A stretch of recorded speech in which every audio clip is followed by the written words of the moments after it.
all-American half pound of sweet pure beef patty, lettuce, tomato. Singles going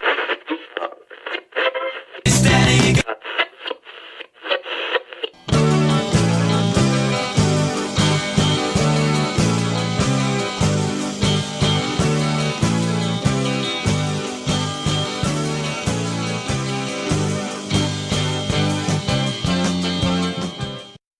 Okay, since we recorded this podcast, we have found out that Ranking Roger of the English Beat has sadly passed away. Yes. Died died in 2019. Not going into the details, but sadly passed. But wanted to let you know, we didn't recut the episode. No.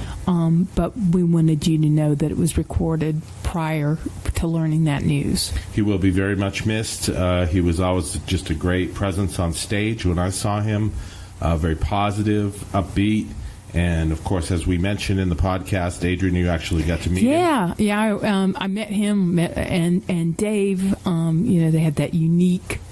Dave Wakeling. They had that unique double lead combination that the Beat was known for, and delightful person. Sad to think of the world without him in it. Yes, we will miss the Ranking Roger very much, and we're going to celebrate the music of the Beat now with our podcast, The English Beat and Mirror in the Bathroom. Yes. This is Singles Going Steady, the podcast dedicated to exploring great singles with a particular eye to the punk, new wave, and DIY eras of the last century. I'm Adrienne Meddock. And I'm Steve McGowan. We are in a band called the Beef People from North and South Carolina. We released a single in 1986 on our own label, Zub Records, and we are record collectors and passionate especially about the expression of pop music perfection that is the single recording. Exploring the mystery of what makes for a great single is what propelled us to begin this podcast. And this is Singles Going Steady, number 028. Who are we going steady with today? I think we're going steady with the English Beat and Mirror in the Bathroom. Oh, what a great song. It is that. Mirror in the Bathroom, one of their early singles from I Just Can't Stop It. It was released in 1980. The Beat being one of the vanguard of the new wave of ska bands, Madness, Selector, Specials, Beat. The new wave, meaning that the original ska bands were a thing in the 60s. Right, in Jamaica. In Jamaica. So this was maybe the kids of those, the people that had those records and kids of people in those bands in England reviving ska. And the English Beat were from Birmingham, England. In the UK, they were just known as The Beat. There is a band in the US called The Beat, Paul Collins' Beat, and so they were dubbed the English Beat. Get it, kids? Yeah, so I think if you ever have any trademark problems with your band name, you should just add English to it. Exactly. So, or UK. Right. Remember, UK at the squeeze. end. Yeah, front or rear. Or middle, whatever. Yeah. The English UK Beat would be the perfect one. But, so this is just a great single. It's got everything that's good about the ska genre, as it were. It's propulsive, it's fun, and it's a dance. You want to dance. It's not disco, but you want to dance. And it's informed, I think, by what else was going on in England musically in the late 70s, early 80s. So let's listen to a little bit from 1980 on their own label, Go Feet Records, The English Beat, Mirror in the Bathroom.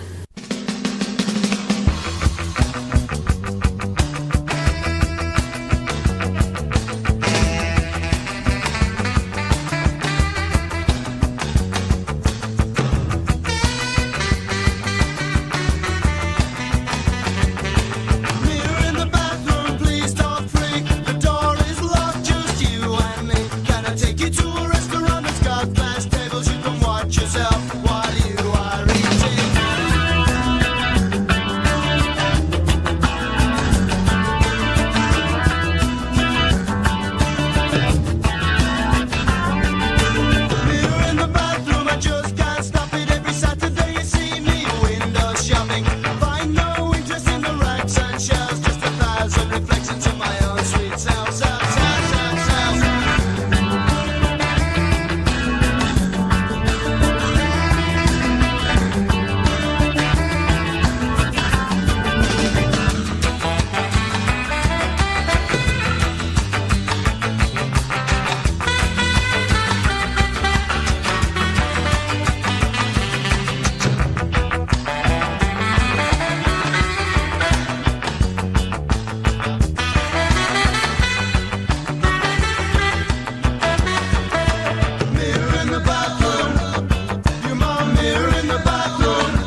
I take you to a restaurant that's got glass tables? You can watch yourself while you are eating.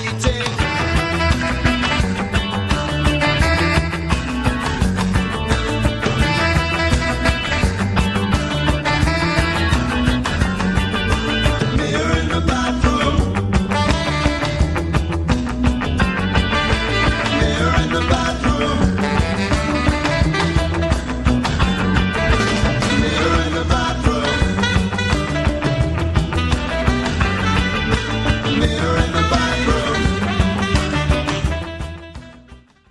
I think one of the things that makes that a great single is the bass line. Yes. The bass line just loping and driving the whole song. It's infectious. Yes.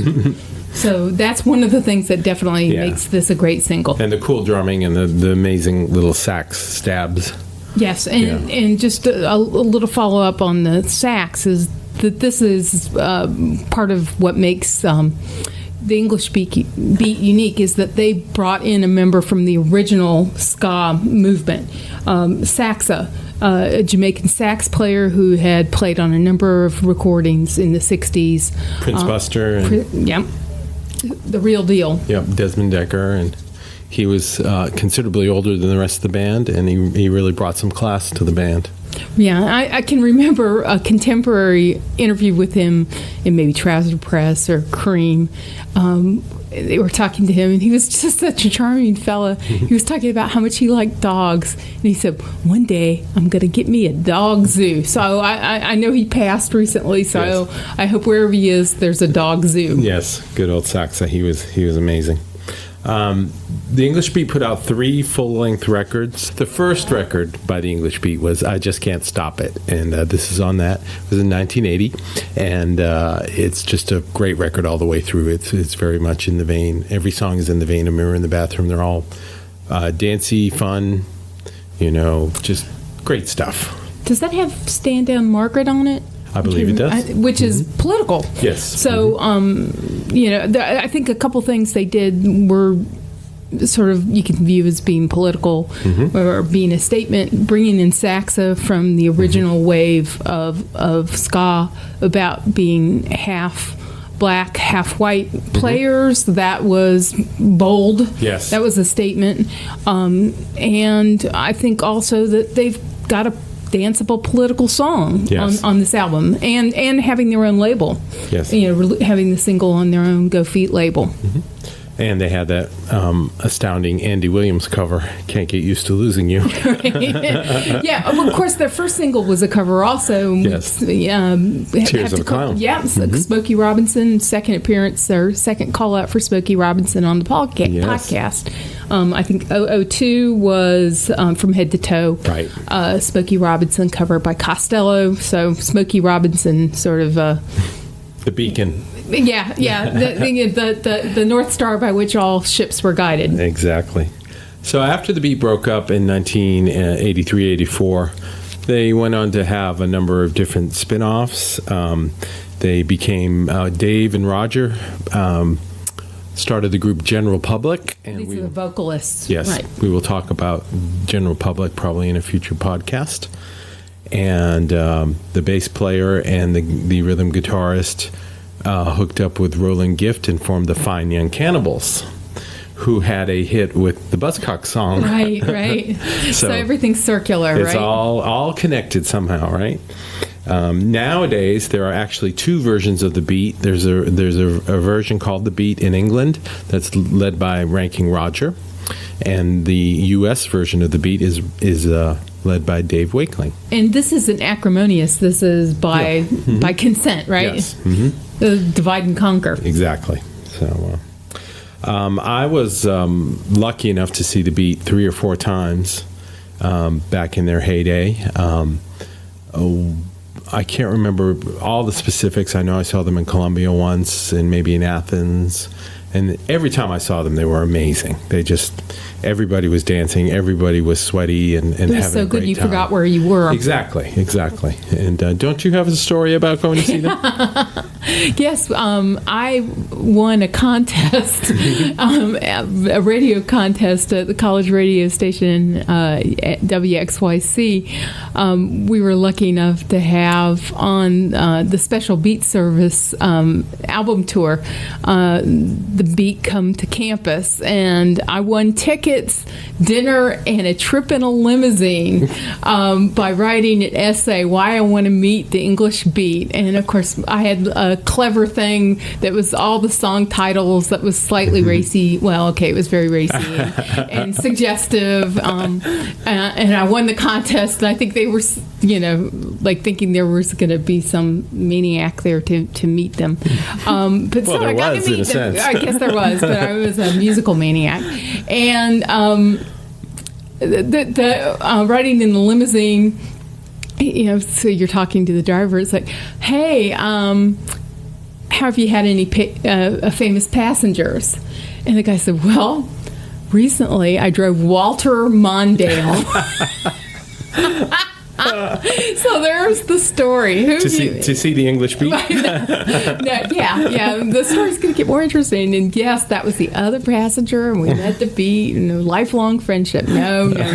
But you got to wonder what kind of caliber of celebrity you have if your go-to story is Walter Mondale, Vice President, if you don't remember, Vice President for Jimmy Carter. Did you get to meet the Beat? Yes, I did. And so I got ushered to meet them, and that they read the essay and stuff. Wow. So it was shared with them. So it was really like a thing. So that was very embarrassing. That's great. Where did they play? In the big hall, Memorial Hall. So this is the place that they would have I saw Torch Song Trilogy there with Harvey Firestein. And, wow.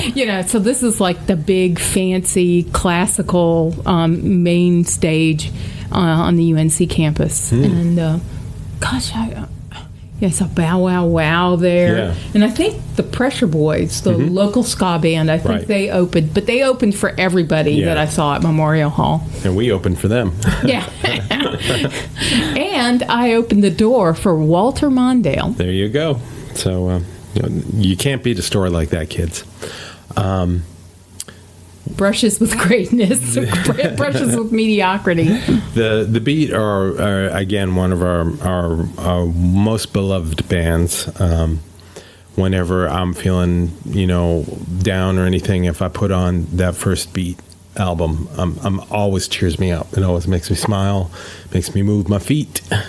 Yeah, and I think Special Beat Service is a perfect record. Yeah, it's a really great pop record. It's much more mature, serious, nuanced, not the dance monster that the first record is. And I think we'll probably talk about that in the future. Talk about some of the singles from that record. I confess. Yes, absolutely. Do we hear somebody covering this? Who? Boy. That's a tough one, isn't it? That is a tough one because it's so much of the idiom. I know. And, I've already spoken out against the YouTube slowed down acoustic, yeah, I'd want to hear somebody do it faster. Maybe the Minutemen. Yeah, really, reconstituted. That would be faster with stops and starts. Okay. Yeah, I mean they've got the they would have had the skill to absolutely to have the spaces to let the song breathe even if it was faster. Do you have a recommendation for this week?